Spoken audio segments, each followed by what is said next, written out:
Hello and welcome back, most illustrious members of the detail, guys, gals, and N-Pals, monarchs of any, all, or no genders.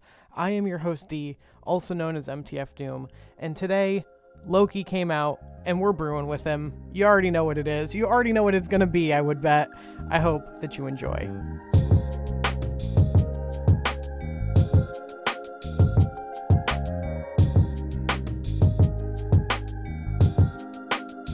As always, just before we get into it, a big thank you. I genuinely cannot believe how well my last video did. A huge thank you to all the new people here. A huge thank you to all my longtime viewers. I got a lot of really positive feedback on that video, like overwhelmingly so. And a big milestone, it was the first video to hit 1,000 views in under 24 hours, which is just magnificent. That's so fucking, that's so cool to me. I'm literally floored. I appreciate you all so much.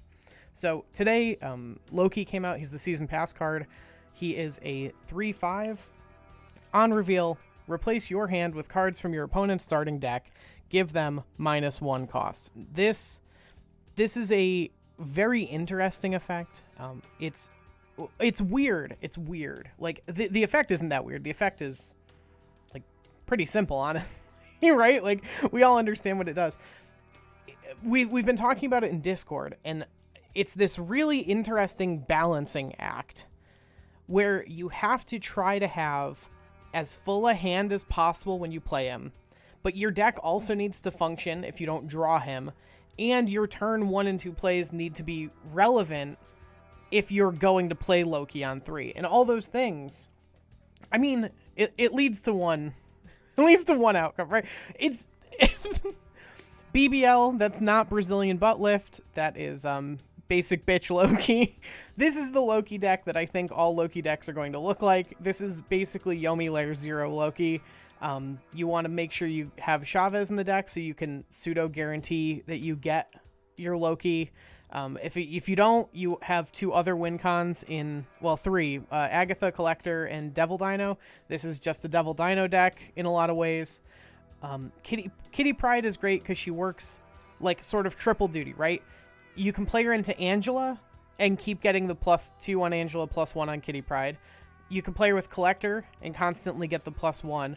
Or you can decide to cash her in for a random card from your opponent's deck if you feel like your opponent's deck, on average, will have better than a 1x, where X is the number of times you played Kitty Pryde.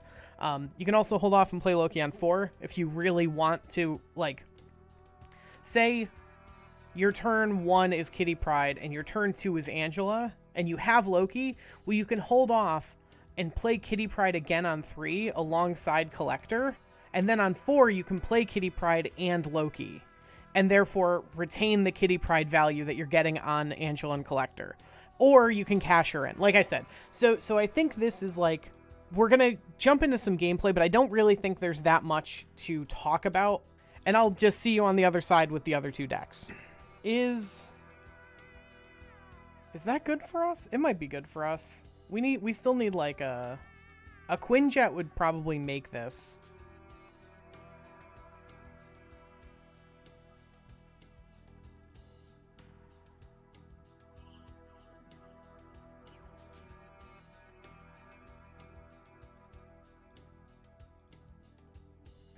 What are they doing? Oh, Electro's fun. Electro into Quantum Tunnel, so we get the +1, and then Electro leaves. That's funny at the very least. I don't know if it's gonna win us this game.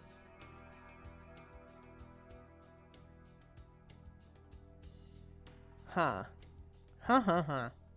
What do we do? Maybe, you know what? Let's just Loki. We're trying to highlight Loki. I don't think this is the best play, for the record. I don't think this is the best play we could make here, but it's the play. Oh, see, they're playing our anti-Loki deck. All right, well, I don't know what to do now. No, I do. Oh, wait, we got their Sarin. Okay, we're chilling. We're actually like, we don't have Dino left. So the only thing we're going to get rid of in our deck is Quinjet for ongoings. I'm fine with that. Yeah, this is good, I think. Oh, I should have done this in reverse order. Oh no, because if we get Ebony Maw now...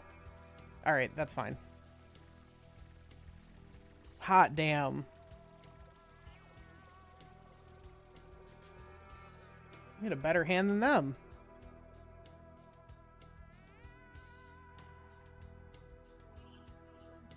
Actually, you know what? It might be worth it to just literally go... I guess we'll go Red Skull now.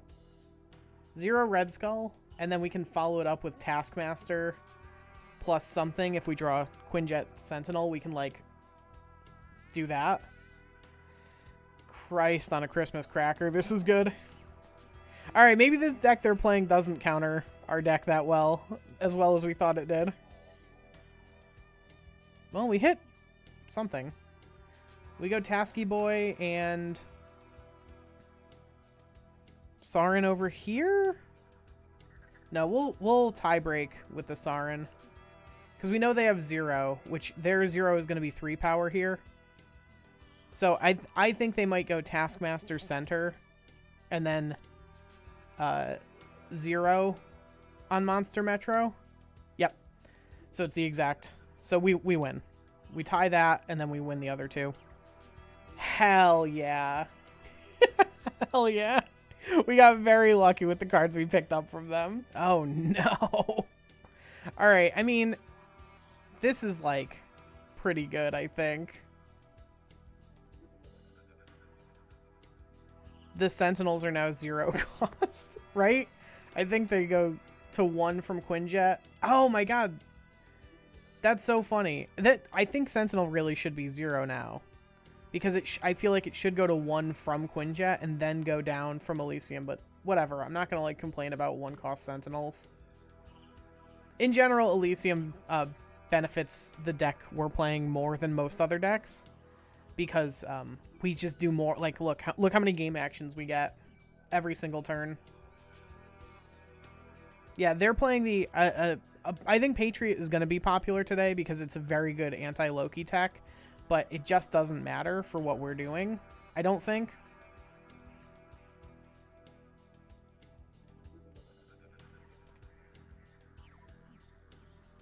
Like, look at this. This is so silly. Absolute silly Billy hours right now. I probably should have snapped even.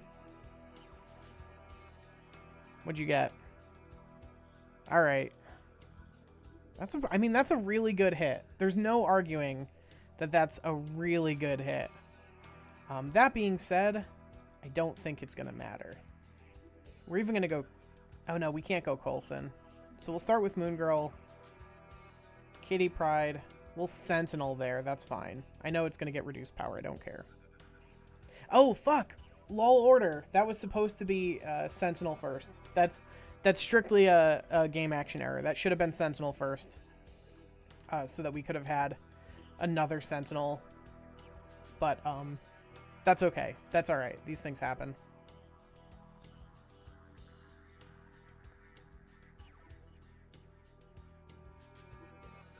Ooh!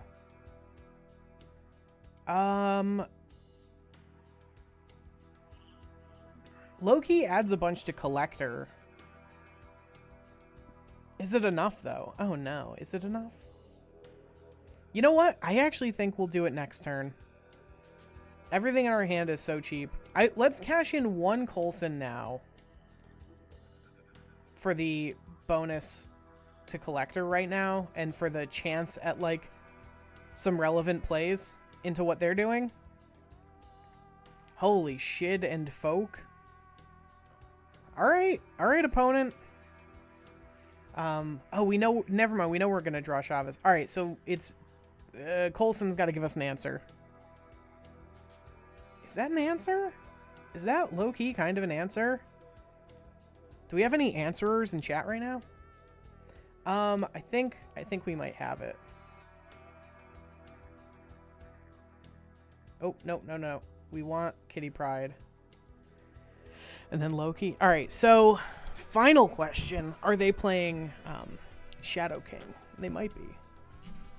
They have Prio. So them playing Killmonger wouldn't matter that much, but Shadow King would get us, I think. I think Shadow King would just be the end of us. Yeah, let's go for it. What do you got? Chavez and Wasp. I think we get there.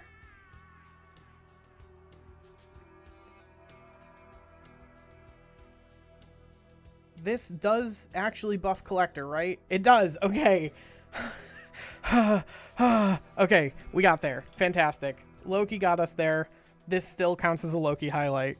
All right, so next up, we have 2 decks that seek to counter Loki decks, because the reality is the deck that I outlined first, the BBL deck, I think there's some give and take with how you're going to build the exact 12 that you want to include, but I think that overall, me building more lists like that would just be silly, right? It would be silly of me to be like, oh, here's another list where we're trying to fill our hand, like, and then play Loki. So what we're doing instead is we are playing an anti-Loki deck with this one. So if we assume everyone else is playing Loki, we're gonna play Agatha. This is inspired by Discord. We had a user, he's not that active anymore, but he was Werfel Enjoyer. Oh, I'm on Discord, you can't see it, but that's why my mouse is going crazy. And Werfel Enjoyer used to enter all of our tournaments with Agatha decks, and has about 1,000. I'm gonna try to find a picture and I'll put it up here if I do, but just like showed a picture of his deck the other day, or like of something he wanted to talk about, and in his background you can see there's like 35 Agatha splits. It's really funny. So this is just an Agatha deck. Normally with Agatha decks, your turn 3 plays are either Wave or Lady Sif, and you only play Agatha and Chavez for 6 drops, so Sif will always pitch your Agatha.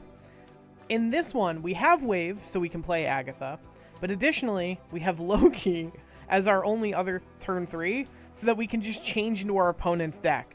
But conversely, if they change into ours, they have a chance to hit Agatha, and then like it's like a fucking it's like a landmine. I cannot wait to see how this deck does. This is such a fucking funny idea. Thank you, Discord users. A couple of you talked about this in different capacities, so I really appreciate this. I can't wait. We have some other highlight cards like Doc Ock. If we don't hit Wave or Loki through all of this, some rationale. I guess I should go into the rationale for the other cards. So again, if we're trying to be the anti-Loki deck, Ronin is really good because most of the Loki decks seek to fill their hands. So Ronin is just, a dino, but hitting our opponent instead. Iron Lad can be at random. Captain Marvel, Kang, White Queen, Vision, Doc Ock. Look at all these hits. These are all really good hits. It doesn't basically Iron Lad. If you don't know, I've done a breakdown on this a couple of times, but it's worth doing again because I like my content to be approachable to all new people. Iron Lad is at his best when all his hits are good and non-reactive, right? So if you were playing Shang or Enchantress, you might not want Iron Lad, or like sometimes even Cosmo, or anything that could relevantly hit your own stuff. So if we were playing Enchantress, not only would that be bad, because we might Iron Lad showing that we have Enchantress, but simultaneously being unable to actually hit anything, or worse, hitting one of our own things with it. But now they'd know we have an Enchantress and it was going to be our next draw. So it's the worst of all worlds for that to happen. Captain Marvel can fix some of Agatha's poor play patterns. Vision can and will move. Just, Agatha, if it is possible for a card to move, Agatha will move it always, 100% of the time. So because Vision can't get played into like Sanctum, but will guaranteed move, if possible, there's always a chance that he'll randomly win you like a Sanctum or a hard to get into location, because Agatha will always move him and he couldn't have gotten played there to begin with. So kind of 50-50s. Doc Ock is there because we will never, because Doc Ock, you might be thinking, Doc Ock and Ronan, why are you so dumb, D? But the answer is, Agatha will always play herself on 6. So there's never a chance that we go Ronan on 5, Doc Ock on 6, reducing Ronan's power, or vice versa. So because of that, we're, you know, there's always a chance she plays like the wrong one, right? There's a chance that if we haven't drawn Loki or Wave, and we're just relying on the power of our own cards to get us through, the power of God and anime and our own cards to get us through this, and she will pick the wrong one. That's fine. That happens. It resolves.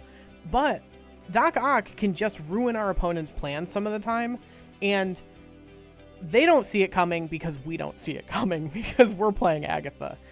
Kang is also obviously in here just for the sake of it. Like, we can see what they're going to do and then restart our turn, and like, Agatha's going to play something different, but we more or less know what their best play was. So, like, while it doesn't give us the advantage it would give us in human play, it also gives us snap equity, which is really important in an Agatha deck. So this deck is super cool. I'm going to see if I can get some highlights. I haven't even played it yet. I'll catch you on the final deck. All right. I mean, you know what? Starting off game 1 with Wave into Agatha, I'm fine with that. I'm fine. I really want our opponent to hit Loki. That's what I'm searching for in my soul. Oh, cool. We're even going to skip turn 2 to get rid of these rocks. Good job, Agatha. Very solid play by Agatha here. Yeah, let's see what they do. Oh, they didn't skip. Silly billies, I tell you. A whole bunch of them. All right, we're okay. I think we're both playing Loki decks, if I had to guess. No, they're playing they're playing the really fucking cool discard deck. Okay. We got a pretty solid hand out of that. Nah, it could have been better. But I'm not about to complain too much. Let's go just Iron Ladsky.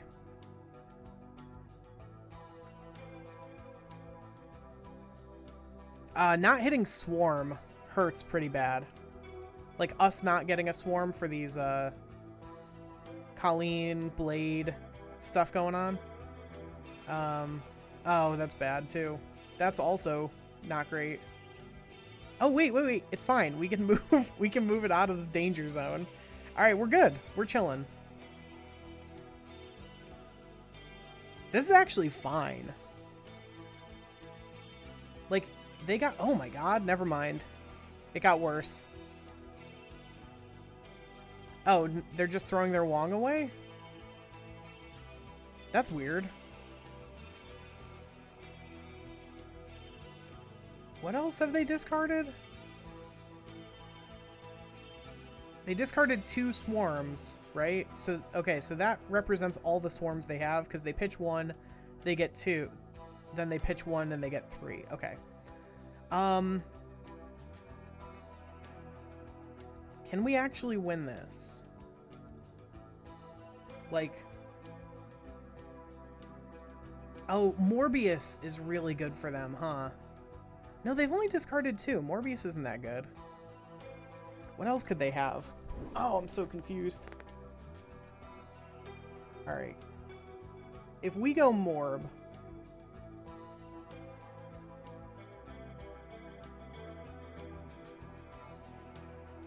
then our Morb only gets +4.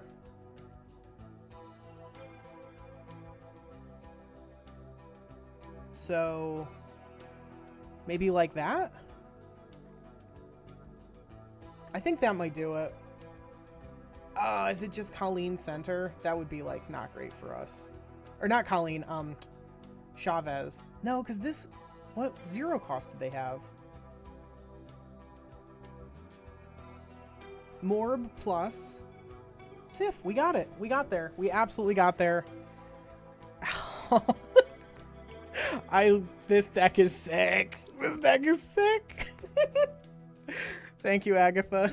And finally, this is just an anti Loki list. This isn't even an anti-Loki list.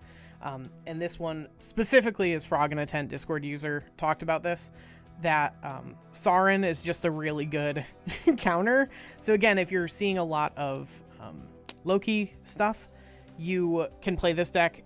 The reason being, a bunch of the cards that you're going to give them, like Typhoid Mary, Red Skull, Ebony Maw, right?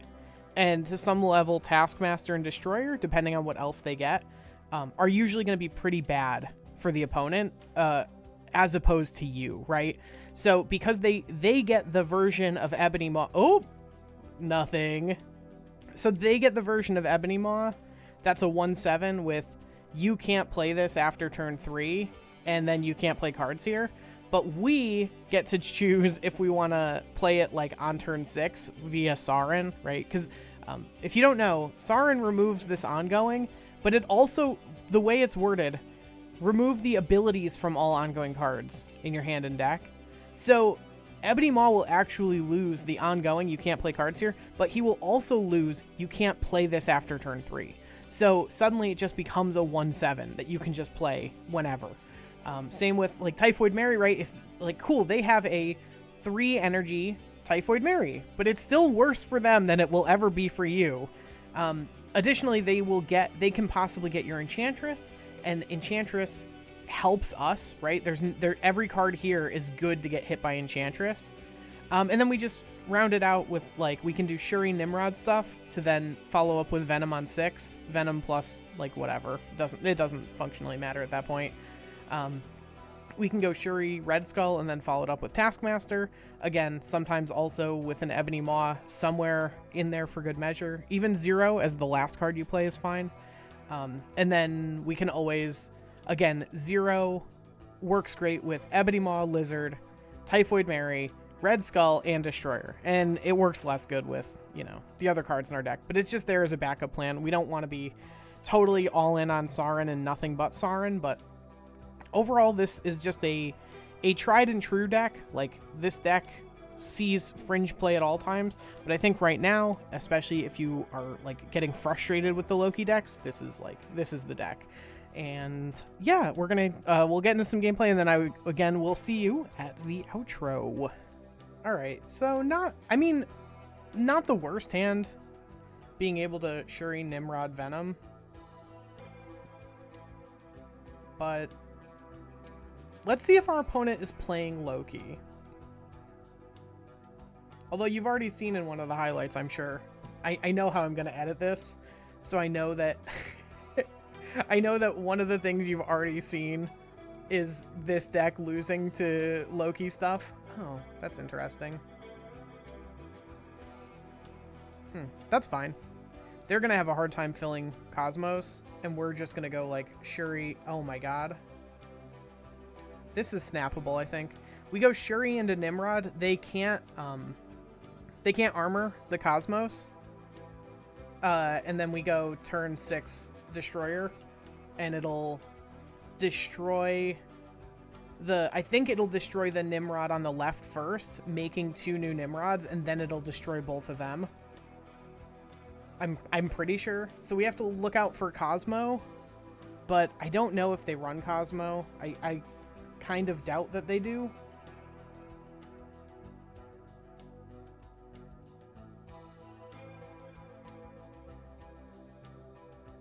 Yeah, I don't think they run Cosmo. I'm pretty sure. That's sweet tech. I'm really like, oh, they also move Jeff, which means they can't. Yeah, we're set. Like, Captain Marvel can leave here, but she she can't be a Cosmo. I'm also pretty sure we're gonna get like more Nimrods. We're not just gonna. We'll see. I might be wrong about that. If I am, I apologize. Well, now I am wrong about it, guaranteed. I still think we win just fine.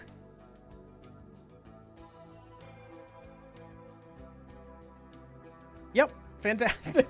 I was wrong anyway. It wasn't gonna give us a second Nimrod trigger. Cause like Galactus does that, cause it destroys left to right. So if your Nimrod is on the left and your Galactus is on the center or right, you get like the first one destroyed, and then like, so it would be like Cosmos gets destroyed, you get a Nimrod in hub and Stark Tower, then say Galactus was center, Stark Tower gets destroyed, so you get a Nimrod in hub. So I kind of thought it worked like that with Destroyer, but I was wrong. But good to know. All right. I mean, a Venom on that, and then a Taskmaster is pretty good. We do take an absolute beating to Shang, but these things happen. No getting around it sometimes. They just don't ever have Shang, right?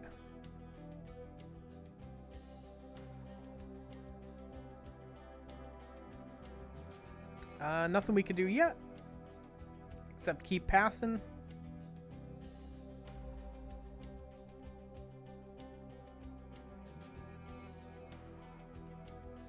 Oh, is it just another Patriot list?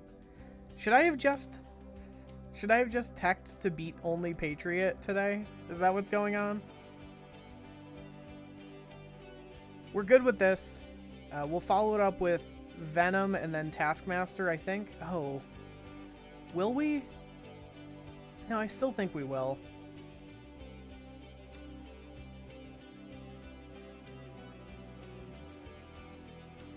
Venom and then Tasky into sewer system.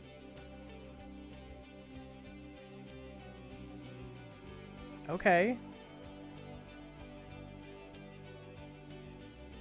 They drew a Captain Marvel, huh? A Blue Marvel.